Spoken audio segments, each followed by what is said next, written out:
ओम श्री गणेशाय नमः।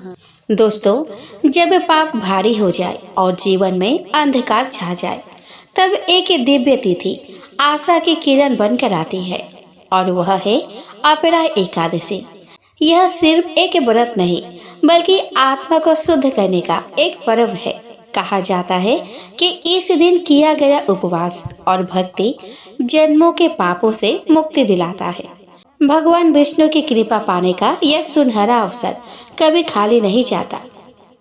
तो आइए दोस्तों, इस वीडियो में हम जानें कि इस बार अपरा एकादशी कब है। हम जानेंगे इसके शुभ मुहूर्त के बारे में। इस दिन भगवान लक्ष्मी नारायण की पूजा कैसे करें ताकि उनकी कृपा हमें प्राप्त हो सके। पारण कब करें, पारण कैसे करें, तुलसी दल कब तोड़ें, इन सभी जानकारियों के साथ हम श्रवण करेंगे अपरा एकादशी की पावन व्रत कथा को। तो चलिए दोस्तों, आज के वीडियो का शुरुआत करें। दोस्तों, सनातन धर्म में एकादशी तिथि को अत्यंत पवित्र और फलदायी माना गया है। इस दिन भगवान विष्णु और माता लक्ष्मी की विशेष पूजा अर्चना की जाती है। पंचांग के अनुसार ज्येष्ठ मास के कृष्ण पक्ष की एकादशी को अपरा एकादशी कहा जाता है। इस दिन उपवास के साथ साथ अन्न और धन का दान करना पुण्यदायी माना जाता है। धार्मिक मान्यता है कि इस एकादशी का व्रत रखने और दान पुण्य करने से सुख समृद्धि में वृद्धि होती है और शुभ फल की प्राप्ति होती है।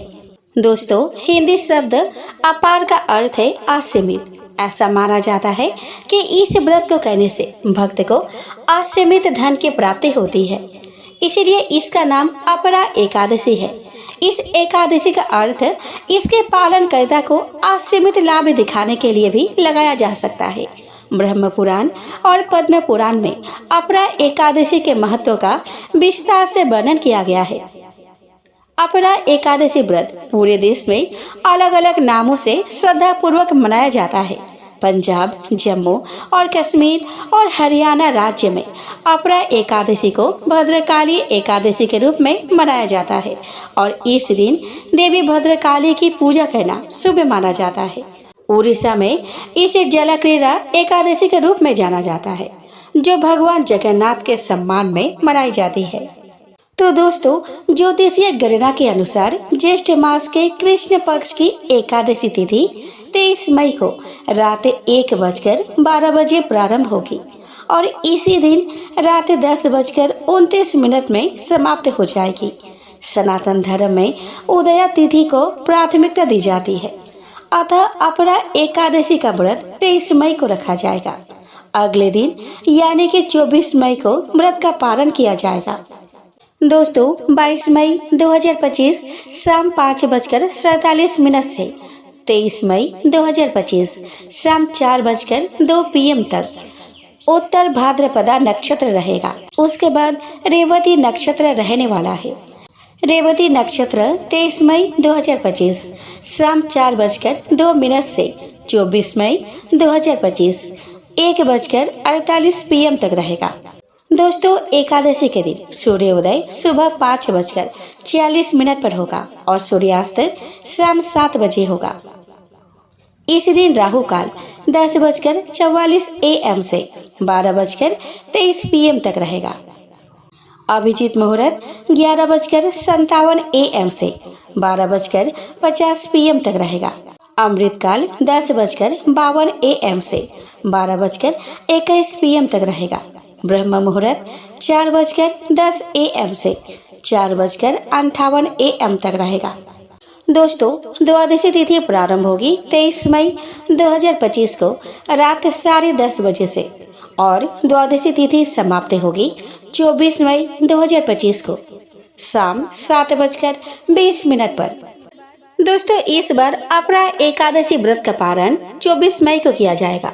24 मई 2025 को प्रातः 5:46 से प्रातः 8:25 के बीच में इस एकादशी का पारण आप कर सकते हैं। दोस्तों, 24 मई 2025 को 3:42 AM पर हरिवासर समाप्त होगा। दोस्तों, अपरा एकादशी व्रत रखने वालों को पूजा का विशेष ध्यान रखना चाहिए। पूजा सूर्यास्त से पहले करनी चाहिए। सभी अनुष्ठान पूरी श्रद्धा और समर्पण के साथ करने चाहिए। इस व्रत को करने वालों को सूर्योदय से पहले उठकर स्नान करना चाहिए। इसके बाद भक्त भगवान विष्णु को तुलसी के पत्ते, फूल, धूप और दीप अर्पित करते हैं। इस अवसर पर मिठाई तैयार की जाती है और भगवान को अर्पित की जाती है। भक्त अपरा एकादशी व्रत कथा भी पढ़ते हैं। इसके बाद आरती की जाती है और प्रसाद अन्य भक्तों में वितरित किया जाता है। भक्त शाम को भगवान विष्णु के मंदिर भी जाते हैं। इस एकादशी का व्रत दशमी के दिन से शुरू हो जाता है। इस दिन व्यक्ति केवल एक बार भोजन करता है ताकि एकादशी के दिन पेट खाली रहे। कुछ भक्त कठोर उपवास रखते हैं और बिना कुछ खाए पिए पूरा दिन गुजारते हैं। जो लोग कठोर उपवास रखने में असमर्थ हैं, वे आंशिक व्रत भी रख सकते हैं। फिर वे पूरे दिन फलहार खा सकते हैं। व्रत सूर्योदय से शुरू होता है और द्वादशी के सूर्योदय पर समाप्त होता है। अपरा एकादशी के दिन सभी प्रकार के अनाज और चावल खाना वर्जित है। शरीर पर तेल लगाना भी वर्जित है। इस एकादशी के व्रत का मतलब सिर्फ खाने पर नियंत्रण रखना ही नहीं है, बल्कि मन को सभी नकारात्मक विचारों से मुक्त रखना भी है। इस व्रत को कहने वालों को झूठ नहीं बोलना चाहिए और न ही दूसरों के बारे में बुरा बोलना चाहिए। उनके मन में सिर्फ भगवान विष्णु के बारे में ही विचार होने चाहिए। इस दिन विष्णु सहस्त्र नाम का पाठ करना शुभ माना जाता है। अपरा एकादशी व्रत करने वालों को भगवान विष्णु की स्तुति में भजन और कीर्तन करना चाहिए। पद्म पुराण में अपरा एकादशी की महानता के बारे में भगवान कृष्ण ने राजा पांडु के सबसे बड़े पुत्र राजा युधिष्ठिर को स्वयं बताया था। भगवान कृष्ण ने कहा कि एकादशी व्रत रखने वाले व्यक्ति अपने पुण्य कर्मों के कारण बहुत प्रसिद्ध होगा और यह व्रत अनंत फल देता है। अपरा एकादशी व्रत उन लोगों के लिए एक गंभीर राहत है जो सभी पापों के कारण दोषी है। यह उन लोगों के लिए उपयुक्त है जिन्होंने सबसे गंभीर पाप किए हैं। यह ब्राह्मण की हत्या करने वाले, परिवार के किसी सदस्य की हत्या करने वाले, गर्भपात के लिए खड़े होने वालों को क्षमा करता है। यह उन लोगों को क्षमा करता है जो झूठी गवाही के माध्यम से अपना रास्ता बनाते हैं। अपरा एकादशी का व्रत पूरी श्रद्धा और धैर्य के साथ रखने से मोक्ष की प्राप्ति होती है। पद्म पुराण में भी कहा गया है कि व्यक्ति को कार्तिक के पवित्र महीने में पवित्र गंगा में स्नान करने के समान ही फल मिलता है। अपरा एकादशी का दान उतना ही महत्वपूर्ण है जितना कि माघ महीने में प्रयाग में स्नान करने से मिलता है। जब सूर्य मकर राशि में होता है या ग्रहण के दिन काशी में, या जब बृहस्पति शीर्ष राशि में होता है, तब गौतमी में स्नान करने से मिलता है। जो व्यक्ति अपरा एकादशी व्रत के बारे में श्रद्धा पूर्वक पढ़ता है और इस पर ध्यान और सम्मान देता है, उसे 1000 गायों का दान मिलता है। अपरा एकादशी व्रत आनंद की अभिव्यक्ति है जो सुरंग के अंत में प्रकाश दिखाती है। आइए दोस्तों, अब हम श्रवण करें अपरा एकादशी की पावन व्रत कथा को। तो दोस्तों, इस कथा के अनुसार युधिष्ठिर कहने लगे कि हे भगवान, ज्येष्ठ कृष्ण एकादशी का क्या नाम है तथा उसका महात्म्य क्या है, सो कृपा करके कहिए। भगवान श्री कृष्ण कहने लगे कि हे राजन, यह एकादशी अचिला तथा अपरा 2 नामों से जानी जाती है। पुराणों के अनुसार ज्येष्ठ कृष्ण पक्ष की एकादशी अपरा एकादशी है, क्योंकि यह अपार धन देने वाली है। जो मनुष्य इस व्रत को करते हैं वह संसार में प्रसिद्ध हो जाते हैं। इस दिन भगवान त्रिविक्रम की पूजा की जाती है। अपरा एकादशी के व्रत के प्रभाव से ब्रह्म हत्या, भूत योनि, दूसरे की निंदा आदि के सब पाप दूर हो जाते हैं। इस व्रत के करने से पर स्त्री गमन, झूठी गवाही देना, झूठ बोलना, झूठे शास्त्र पढ़ना या बनाना, झूठा ज्योतिषी बनना या झूठा वैद्य बनना आदि सब पाप नष्ट हो जाते हैं। जो क्षत्रिय युद्ध से भाग जाए वे नरकगामी होते हैं, परंतु अपरा एकादशी का व्रत करने से वे भी स्वर्ग को प्राप्त होते हैं। जो शिष्य गुरु से शिक्षा ग्रहण करते हैं फिर उनकी निंदा करते हैं वे अवश्य नरक में पड़ते हैं, मगर अपरा एकादशी का व्रत करने से वे भी इस पाप से मुक्त हो जाते हैं।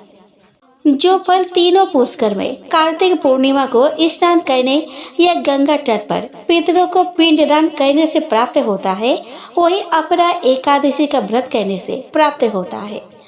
मकर के सूर्य में प्रयागराज के स्नान से, शिवरात्रि का व्रत करने से, सिंह राशि के बृहस्पति में गोमती नदी के स्नान से, कुंभ में केदारनाथ के दर्शन या बद्रीनाथ के दर्शन, सूर्य ग्रहण में कुरुक्षेत्र के स्नान से, स्वर्ण दान करने से अथवा अर्ध प्रसूता गौदान से जो फल मिलता है वही फल अपरा एकादशी के व्रत से मिलता है। यह व्रत पाप रूपी वृक्ष को काटने के लिए कुल्हाड़ी है, पाप रूपी ईंधन को जलाने के लिए अग्नि, पाप रूपी अंधकार को मिटाने के लिए सूर्य के समान, मृगों को मारने के लिए सिंह के समान है। अतः मनुष्य को पापों से डरते हुए इस व्रत को अवश्य करना चाहिए। अपरा एकादशी का व्रत तथा भगवान का पूजन करने से मनुष्य सभी पापों से छूटकर विष्णु लोक को जाता है। इसके प्रचलित कथा के अनुसार प्राचीन काल में महिध्वज नामक एक धर्मात्मा राजा थे। उसका छोटा भाई ब्रजध्वज बड़ा ही क्रूर, अधर्मी और अन्यायी था। वह अपने बड़े भाई से द्वेष रखता था।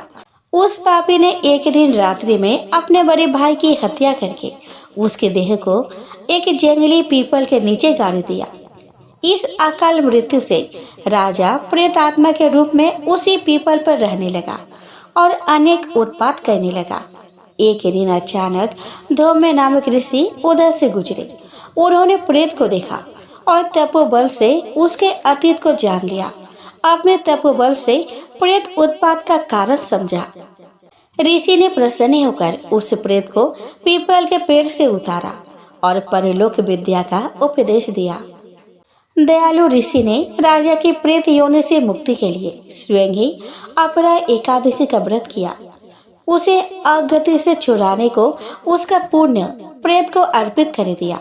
इस पुण्य के प्रभाव से राजा की प्रेत योनि से मुक्ति हो गई। वह ऋषि को धन्यवाद देता हुआ दिव्य देह धारण कर पुष्पक विमान में बैठकर स्वर्ग को चला गया। हे राजन, यह अपरा एकादशी की कथा मैंने लोकहित के लिए कही है। इसे पढ़ने अथवा सुनने से मनुष्य सब पापों से छूट जाता है। दोस्तों, अगर यह वीडियो आपको अच्छा लगा हो तो एक लाइक जरूर दीजिए। यह हमें और ऐसे कंटेंट बनाने की प्रेरणा देता है। नीचे कमेंट करके बताइए कि आप अपना एकादशी का व्रत रखते हैं या नहीं।